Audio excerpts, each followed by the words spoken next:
Oh, okay. Before I say anything else tonight, if you have kids, if you have nieces, if you have a little girl in your life you love more than words, I want you to know that going in. This one is heavy. I'm not going to pretend otherwise. There is a report, a single document buried in thousands of pages of case files that even seasoned investigators, people who have seen the worst of what humans do to each other, could not read without stepping outside for air. It's the autopsy findings for Bella and Celeste Watts. And tonight, I'm not going to sensationalize it. I'm going to tell you what it actually revealed, why it still haunts the people who work this case, and why understanding it matters, not for shock, but because these two little girls deserve to be more than a headline. My name is Eleanor. Welcome to True Crime Obsessions. Before we go further, I want to tell you something about myself, because I think it matters for what we're about to talk about. I had a twin sister, Margaret, Maggie. When we were 24, she left her night shift at a hospital and never came home. No answers, no arrest, nothing. Just an absence that's been sitting in my life for years now, shaped exactly like her. I know grief that never resolves, so when a case does resolve, when there's a confession, a body, a report, I don't take that for granted. I know families out there who would give anything for the answers the Watts family got, horrible as those answers are. That's why I tell these stories carefully, because somewhere, someone like me is watching, and they know exactly what it costs to lose someone.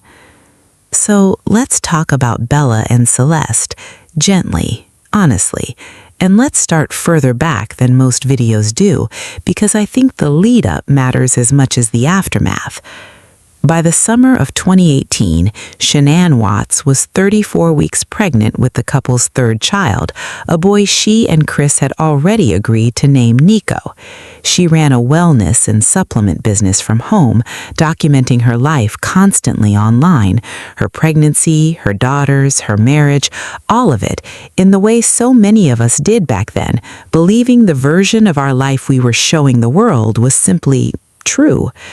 What she didn't know was that while she was away visiting friends in North Carolina for the final week before her due date, Chris had begun an affair with a coworker named Nicole Kessinger and had already, quietly, decided he wanted out of the marriage, though he never told Shanann that directly. Friends who saw him during that final week said he seemed distant, off, not himself. Shanann sent him a long, worried text telling him she could feel him pulling away and asking if he was unhappy about the new baby. He gave her nothing, just enough to keep her from panicking, not enough to be honest. I think about that text a lot. A woman, 34 weeks pregnant, reaching out to her husband because some instinct in her already knew something was wrong, and he let her fly home into it anyway. Shanann landed back in Colorado in the early hours of August 13th, 2018. A friend drove her home. That same friend was the last person outside the family to see her alive, and it was that same friend, unable to reach Shanann or the girls for hours, who eventually called 911 and asked police to check on the house. Here's your first comment prompt, and I want you to actually type it, not just think it. If you have children in your life this age, comment their age below. No names, just the number. Because I think it's important as we go through this that we don't lose sight of what these numbers actually mean. When police arrived, Chris Watts was there, visibly shaken, telling officers his wife and daughters were missing. Within hours, cameras were already gathering outside the house, and in front of those cameras, Chris Watts gave an interview, crying, pleading for his family to come home safely. Oh, that footage still circulates today, and knowing what we know now, watching it is one of the most unsettling things you will ever see. A man performing grief for a family he had already destroyed. For 2 days, Chris Watts maintained that story. 2 full days of press conferences, search parties, community vigils, all while investigators quietly began noticing inconsistencies. His phone location data didn't match his account, polygraph results raised concern, and by August 15th, confronted with mounting evidence, he changed his story, first admitting to killing Shanann in what he claimed was a moment of rage after she strangled their daughters, a version investigators immediately doubted. It didn't hold up, because the site where the bodies were eventually found made a very different story clear. Investigators located Shanann's body buried in a shallow grave near the oil field site where Chris worked. Bella and Celeste were found nearby, their bodies placed inside oil tanks. The scene had been altered, oil and other materials introduced to the tanks, a detail that became one of the most disturbing elements of the entire case for the forensic team, because it meant this wasn't panic, it wasn't a single desperate act, it was follow-through, a father who, after what he'd already done, made a series of additional decisions afterward. I need you to sit with the ages for a second. 4, 3, old enough to trust their father completely, old enough to have gotten into that truck without a single ounce of fear because it was daddy driving. Because of the condition of the remains, a full standard autopsy couldn't answer every question a family or a courtroom usually gets answered. Investigators couldn't determine an exact cause of death for the girls the way they could for Shanann, who died of strangulation. What they could determine based on the circumstances was that Celeste died of asphyxiation. For Bella, investigators noted asphyxiation as well, based on how she was found. I want to pause here because I think this detail is the one that quietly destroyed people in this case more than almost anything else. Chris Watts himself, in his confession, described what he did to his daughters. He said he watched Celeste's face as it happened. He said Bella asked him what was wrong with her sister right before he did the same thing to her. I've read that sentence probably 20 times preparing for this video, and it still takes my breath away every single time. This is the moment. I need to ask you directly, if this story matters to you, if you believe these girls deserve to be remembered accurately instead of through recycled clickbait, hit subscribe right now. That's it. That's the ask. It's free, it takes 2 seconds, and it's genuinely the only way this channel keeps telling these stories the right way instead of the sensational way. Let's talk about what happened after the confession, because I don't think enough people understand how quickly this case moved once the truth came out. Chris Watts was charged with multiple counts of first-degree murder, including counts related to Nico, since Colorado law recognized the unborn child as a victim as well. In November 2018, as part of a plea agreement that removed the death penalty from the table, Watts pleaded guilty to all charges. He was sentenced to 3 consecutive life sentences plus additional years, with no possibility of parole. He will die in prison. There is no version of this story where he walks free. Investigators who worked this case have spoken in general terms about how differently this one hit them compared to other homicides. Law enforcement officers are trained for violence. They are not trained for a father calmly describing watching his own daughter's face while he ended her life, and then in the same breath describing driving to work like nothing happened. That's the detail that I think explains why this case has never faded from the public consciousness the way so many others do. It's not just that a man murdered his family, it's the sequence, the composure. He didn't panic and cover it up. He integrated it. He went to a work meeting. He texted people. He gave that interview crying on camera before any of this became public. Let's talk for a moment about why this specific report, the forensic findings on Bella and Celeste, became something investigators have described as uniquely difficult to close the file on. In most homicide cases, forensic evidence gives investigators a clean, factual anchor, a cause of death, a timeline, something concrete to build a case around, something that, in a strange way, gives structure to grief. A family gets to know exactly what happened, when, and how.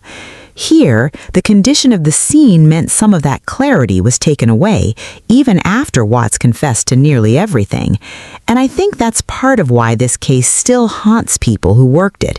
Even with a confession, even with 3 consecutive life sentences handed down, there remains a gap, a handful of details that will never be fully forensically confirmed, just his word and what the evidence could and couldn't show.